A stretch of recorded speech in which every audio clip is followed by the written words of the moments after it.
বছরের প্রথম দিনটা একেবারে অন্যরকমভাবে কাটালাম। সেই 2003 থেকে 2023 এরকম ফার্স্ট জানুয়ারি বোধহয় আমার জীবনে কখনো আসেনি, যা 2024-এ ঘটলো।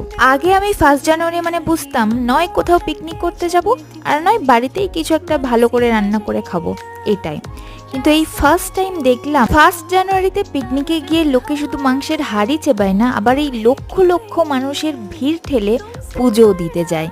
হ্যাঁ, পুজো দিতে যাই জানতাম বছরের প্রথম দিনে, কিন্তু এত মানুষ যা আমার ক্যামেরার সীমার মধ্যেই নেই, শুধু ছোট ছোট ছোট ছোট মাথা দেখা যাচ্ছে। এবার বলি, আমরা গেছিলাম আমাদের বাড়ির খুব কাছের একটা মন্দিরে, মা বিশালক্ষীর মন্দিরে, যেখানে শিব ঠাকুরও ছিল।